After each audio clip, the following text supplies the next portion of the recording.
Hello, folks. We had some technical difficulties. We're back up and running. I needed a 12-year-old to help me figure out how to fix a problem. Uh, Wade will be joining us here shortly, and I'll just stall till then. But I didn't want you to think we forgot you. Um, Hello, Kathy and Betsy.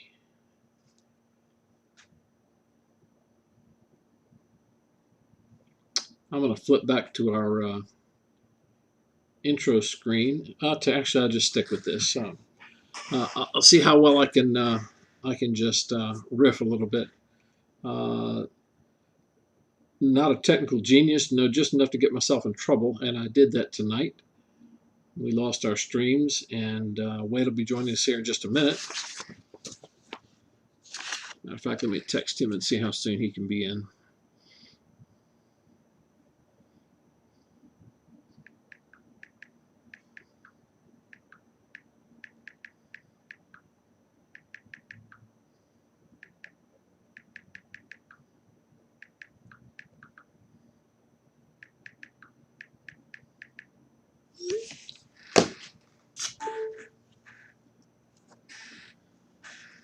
So we have a council meeting scheduled for this coming Wednesday. I'm sorry, Tuesday.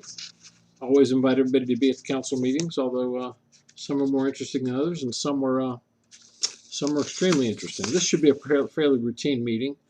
We are going over the budget and approving, hopefully, the budget for 2021-2022. And I'll just give you some highlights of some budget items. We weren't planning on really diving into that tonight, but we can while I stall and wait for Wade. So major items in the budget, there was $300,000 allocated for drainage by the mayor, and that was definitely approved. And then the council, I asked the council to put another 2.1 million in it, and was able to get that done. I have a theory about drainage. We need to be investing money in preventative maintenance for drainage, and we haven't done that very actively for the last 10 years, 15 years, I guess, since we were a city. It's nice to be able to spend money fixing the big problems, the canals, the off-site drainage that helps clear neighborhoods, but there's also roadside ditches and culverts and things we just need to catch up on maintenance. So we are putting $1 million into that this year, and another $1.4 million into some larger projects, and maybe even more than that before it's all over. The city also funded there's Wade right there. Let's see. Wade needs me to invite him by text. So give me just a moment. Let's see here.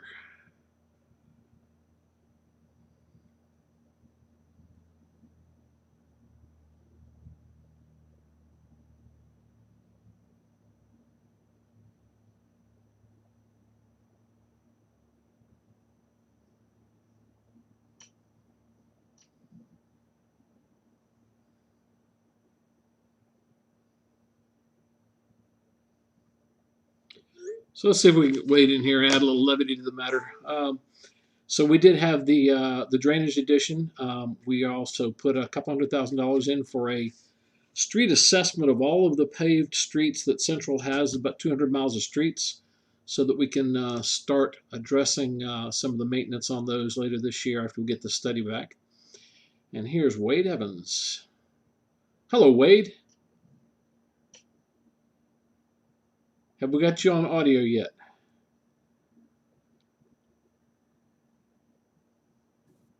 There you go. I've been stalling here, Wade. I appreciate it, man. I love technical difficulties. I got a wild house tonight. I had to find me a quiet corner of my bedroom. Well, I'll just dive right in. This is Positively Governmental, where Wade and I try to show that you can discuss political things and governmental things respectfully, disagree respectfully, and that doesn't have to be a drama all the time. I've printed out the agenda, kind of a short agenda for this week. The first item is An ordinance to amend the public comment during the council meetings. And it's something Wade and I've talked about for a number of months. And Wade, you want to go ahead and explain that? It's basically just changing the order of how we hear things. Normally, how it has been is the clerk enters the item, calls on whoever sponsored it. They Uh-oh, we're losing Wade. Pass it, and we have some technical difficulties tonight. Can you hear me? And now we got you back now. All right. Anyway, make a motion and it's seconded, then typically it goes to public comment. I can. This would give us the opportunity to discuss the item prior to us going to public comment, to cover any changes that there may be or go into any greater detail that's necessary before it goes to public comment. Then it would go to the public for the comments that they have, and then it would come back to us and we would discuss it again if needed before we then call for a vote on it. Yeah, what we're trying to do is stop the process of the public having their public comment and then finding out things that we are sharing that we have found out about it and that's saying, I really would like to comment about that before y'all voted on it. So we're giving the public every piece of information that they can have before they give us their opinion. So don't want to exclude them from any of the process. Correct. Then we're jumping into approving amendments to the budget. That basically is just to say, if we had $100,000 for legal expenses and only spent $90,000, we have to amend the budget to within 5% of what we spent, or you get a legislative auditor finding that says you guys didn't budget very well. So you change it at the last minute, get it close to what you actually spend, so you don't get an audit finding at the end of the year. Just technicality. And then Wade, I was going over some of the big items in the budget itself. I talked about the drainage and the street study. How about sharing with us the economic development money that you asked to have added? Well, I'm hoping that we can put together a committee and brand the city and find our brand and utilizing some of that money. We also have some money for special events to do a little summer concert series, kind of similar to a Live After Five, if you will. Just something to bring the community out, bring people to Central. Get people talking about Central, doing things that everybody typically does, but they go outside of Central to do. And so that's what I'm hoping we can accomplish with that. Another thing is our branding. We have a lot of outdoor opportunities and activities to do out here. We have the bike trails. I'm hoping we can do something with the springs at some point at the Governmental Springs Hospital. But come experience the great outdoors in Central, and people can come and do the things we have and spend their money and have a good time and go on home and educate their kids. That's kind of the destination. Lose me there, Wade. All right. The Holy Grail. I don't know what's happening, Dave. There you go. You're back. Yep. But the destination economics is that's the idea behind this. Getting people to come to Central to do things and spend their money and enjoy themselves, but then to go back to their place of residence and sleep and educate their kids and the school system they're in. So that's what my hope is. And that pretty much wraps up the council meeting. There's a light agenda, some introduction of some zoning items that we'll go over for the next meeting. And since we're late and going to call this, doing this a little later, I thought we'd go ahead and jump into one other item. And I've got to change some videos. I've got some voodoo going on here, some magic that I've been taught recently. So we're going to talk about our cash reserves. Central has about $50+ million in cash reserves, and as you see council action to free up some of this money, we're kind of going to give you a comfort level that we're not spending too much money, but confidence that we are spending the money that we've taxed and collected from everyone. My recent mantra has been the only thing worse than a tax and spend government is a tax and don't spend government. If we're going to tax, we need to go ahead and return those dollars to the citizens. in road improvements and drainage improvements and economic development, etc.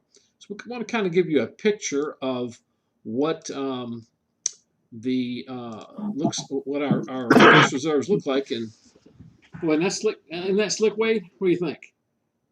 That looks good, Dave. All I right. like it. The green screen. I like it. So I thought I'd go over the what money we have. If you look down here at the bottom of this bottom box, we have $51 million in the bank. Now that we can't spend all that, and thought we'd go over and tell you why. There's $16.5 million that we have in our general fund that we can do literally anything with. We could put we have before put millions of dollars toward drainage. We've moved it to other funds when we need money. But that $16 million has been collected over the last 15 years. That is simply undesignated. There are four funds. The operating reserve. Operating reserve is what if there's a nationwide sales tax drought and Walmart leaves and Central is not generating the sales tax money it needs. We need some money to operate. In that fund is $6.3 million currently. There's an amount that's put into it each year that represents 25% of our it's 25% of our franchise fees. And no, I'm sorry. I'm speaking about the emergency fund. The operating reserve is supposed to go up to be funded up to the level of last year's expenditures. So, for instance, we spent $6.3 million last year in our operating budget, so that's $6.3 million. And this next year, we're going to spend quite a bit more than that, so there's going to be more money put in that reserve account. So that theoretically, if we had no sales taxes for the next year, we have the money to run the city. Right? It's a great position. Oh, it is. Then we've got three funds that franchise fees come from Cox Cable and AT&T and everyone who provides communication services here in the city, Entergy, Demco, anyone that's using our public lines and public right-of-ways to transmit their product over, they pay us a franchise fee. And we divide that franchise fee. Actually, we changed it last year. Half of the franchise fee goes to drainage, a quarter of it goes to the emergency fund, and a quarter of it goes to roads. So I mistakenly started telling you about the emergency fund a minute ago. Emergency fund is it's actually capped at $15 million. That was raised. We spent $10 million after the 2016 flood, and we got all that back from FEMA, but that's not guaranteed to happen. We have to have the money to go ahead and invest and get us back on our feet and hope for the reimbursements. But that money was that cap is raised to 25 million. So you'll see that 15 million. You'll see that emergency fund growing $500,000 a year over the next 10, 15, 20 years until it's at that $15 million level, and hopefully we never have to use it. And then drainage and roads. Drainage gets half of our franchise fees, and roads gets another quarter of it. So you want to roll with some of that, Wade? Well, I mean, it's self-explanatory. Drainage is drainage. I don't think it's specific as to what type of drainage. I know we transferred $4 million. I think it came out of that fund. I could be wrong, for the property acquisition of the properties that the Corps is going to recommend we acquire to do the Beaver Bayou project. And then the road funds, and again, that's restricted by ordinance for roads. Now, to clarify though, restricted by ordinance, if we're in a bad position financially, we as a council can also move that money if needed for other things. But that's what the ordinance that we have right now is. Yeah, it's kind of like it's to tell the public that we're very aware that we have certain things we're going to have to spend money on. So we're putting in a different savings account, a different jar on the counter if you're at home and save money in jars, or if you have different savings accounts for, you might have a Christmas fund and a vacation fund. That's what it is. It's all your money. You can certainly spend it to do something other than Christmas or vacation, but it's kind of an agreement that we've said we're going to put this away for a rainy day, for emergency, for the drainage fund, or for a pothole day for the roads fund, and we're not making a binding agreement to spend it on that. More like it's expressing our intent and and classifying it as money we have earmarked. Maybe that's the best word. We've earmarked this money for drainage and roads. Hopefully, we're going to be spending some. Yeah, I mean the drainage. We actually hit the drainage fund for an additional $1.4 million this year, and maybe more before it's over. There's a lot of projects out there, and as I was talking before, Wade was able to join us after my technical fail. The roads fund. Well, let's roll in this restricted by law roads. Your Move EBR, which is the new tax that's going to be actually widening Hooper Road and Wax Road for Central. That tax also has an element that sends money to the city of Central to the tune of about $1.5 million a year for us to use on any roads. And the Green Light program, the half-cent sales tax, also sends us almost $1.4 million a year. So almost $3 million a year gets added to our roads fund every year. So if you look at the 3.7 under our discretionary restricted by ordinance out of our franchise fees, and you add that to the 15.8, we're north of $19 million for road repairs. So we are ripe for beginning some major road projects, overlaying. And I saw another post today. Somebody lost 2 tires and 2 rims to a pothole. I hope it was a state or parish road and not a central road. But regardless, would like to see all of Central's 200 miles of roads maintained well. So that's where that money is. And every neighborhood out there is in line, I can assure you. Which leads us to what's coming next with the street assessment, which is going to be nice. We'll be able to prioritize something that you've worked hard on getting done, and being able to prioritize and have a flow chart of how we should spend that money. So, yeah, the idea there being that when a road is close to a base failure, you might be able to spend $100,000 to fix that road. If you let it go another couple of years and it goes into base failure, that might be a $400,000 fix because you got to tear up the base and redo the whole road. So this assessment should be stopping us from allowing roads to deteriorate to the point that they're going to need a major overhaul. We can microsurface a road to keep it from getting to where it develops potholes. It's developing potholes and has not base failed yet. Okay, we do an overlay. So we're just trying to catch them before they get to the next level of expensive. It's kind of like getting. And look, a lot of them are still suffering from the flood. I mean, the flood and the volume of water moving over and under the road beds and creating the messes off the shoulders. I mean, it undermined quite a few of our roads. And so we've done quite a bit of patchwork, but it's time to really, batten down the hatches and do some real road repairs. So, yep. There's no sense in this money sitting there earning interest when we have roads that need to be fixed and ditches that need to be dug. And I guess the main thing I want to circle back, or circle back, is that how you say it? Yes, you're going to circle back. Yeah, circle back. Circle back up top and look at the unrestricted, and the idea is if we have 51, I'll put a graphic at the bottom. Our operating budget for next year is up a good bit because of an extra $1 million in drainage and that $200,000 road study, et cetera. But at $8.6 million, we could literally run the city of Central 6 years without collecting any sales taxes and any franchise fees, and we're well covered. So I'm not overly concerned about how much money we keep. I'm more concerned about investing money in this community for your roads and your drainage and your economic development, so we do have a bright future. So don't think when you see the council asking for $1, $2, $3, $4 million to be spent on something, remember there's $3 million a year coming into roads. There's several $1 million. Actually, last year was a $3.8 million surplus in the general fund. So when you're bringing in that kind of money, we need to invest it in this community's infrastructure, and that's what we're doing. Yeah, I was laughed at for using the analogy of when I was asking the Suzanne accountant, our CPA. So we could basically go to Walmart and buy diapers with that $11 million, what it was at the time.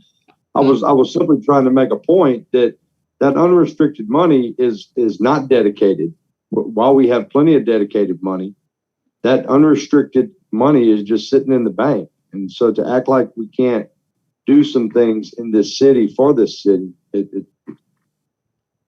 I think it's not a good message. I think the message needs to be we have a bright future, and we need to do some things to improve our quality of life and roads and drainage. Yeah, we're not called on to be good stewards of money. We're called on to be good stewards of the entire community. And money's an aspect of that. But being good stewards of the ditches and the roads and the future of our economics, et cetera, that's a big part of the deal. And by the way, I do take strong exception with you, Wade. I believe you wanted to buy potato chips, not diapers, if I recall. Oh, well, I might have said baby formula. I'm not sure, what's in my head at the time. Well, we appreciate you hanging with us. Those of you who did hang in and work through Yeah, sorry I was late. technical difficulties things. And Wade was on time originally, and after I told him I couldn't get it going, he bailed on me and said, "Hey, let me know when you get your act together, Dave." So my act is together. Well, I was working. I was actually drawing a kitchen on the computer, so Okay. it worked out. It worked out. We'll be back next week, minus the technical difficulties. And this is Dave Furneaux and Wade Evans, and see you at the council.